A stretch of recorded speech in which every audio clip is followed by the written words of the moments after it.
Here are 5 patterns that can mess up your relationships. Number 1, checking off the boxes. When you're trying to decide who to swipe left or right on, does your inner monologue happen to sound like this? He doesn't seem to have a sense of humor. Yikes. Swipe left. Or she's cute and I like that she has a dog. Or ew, look at his teeth. No thanks. When it comes to dating, we all have our must-haves and our deal breakers.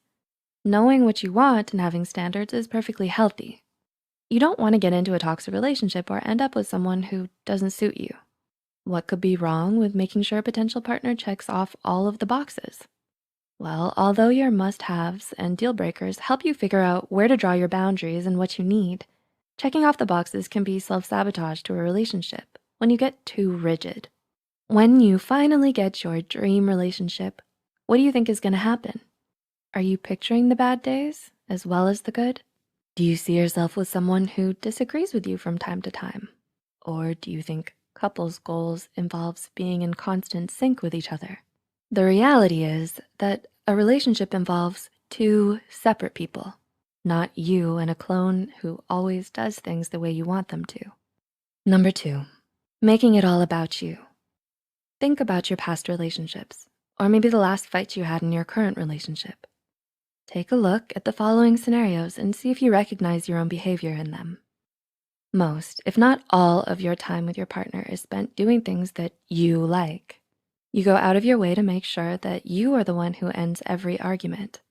You manipulate all arguments to make sure your partner is the one who apologizes first, even if you were in the wrong. You use guilt or ultimatums to get your way. No situation is completely black and white, but it might be time to honestly evaluate your relationships if anything in that list sounds like you. Making too many demands can have your partner question the relationship, make them feel bad about it, or feel bad about themselves. They might also just get fed up and leave. Constantly demanding your way chips away at the relationship over time. Research has shown that people who are self-centered tend to experience temporary happiness from material and external things, but less authentic happiness overall. Not only can selfishness make you unhappy, but it can also make you less attractive to potential partners. Number 3, making it all about them. Did you know that you can be too selfless in your relationship?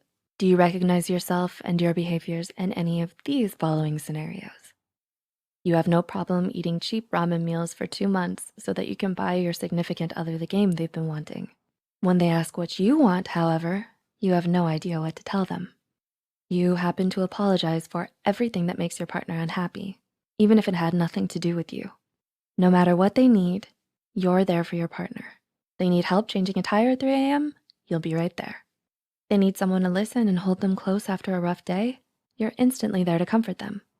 If you're trying to be everything for your partner, you're probably exhausted, low on funds, and your mental health has probably also taken a hit.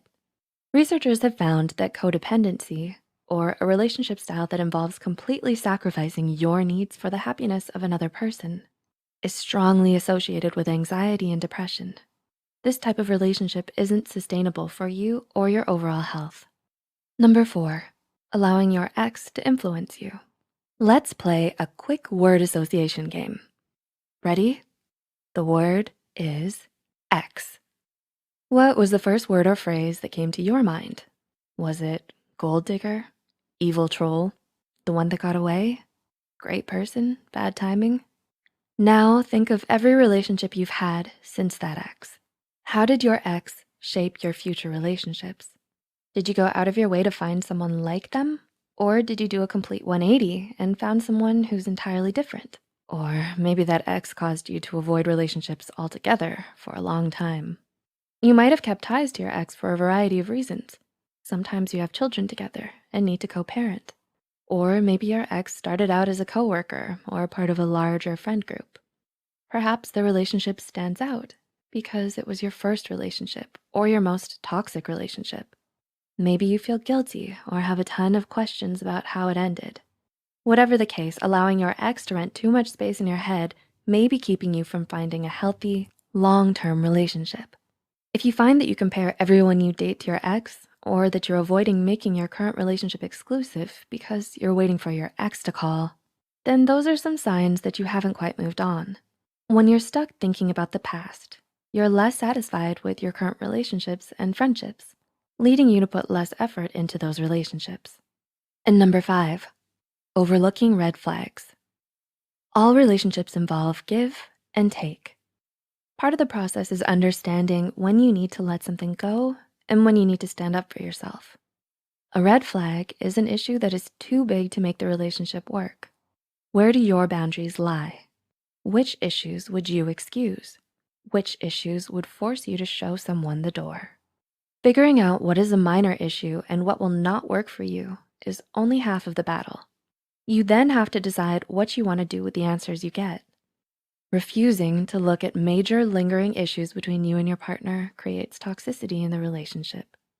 Did you notice any of these relationship patterns in your past or current relationships? Did this video open your eyes at all to the negative patterns that can pervade your relationships? Tell us about your experiences in the comments below. If you think this video helped you or you think it could help someone else, please like and share it.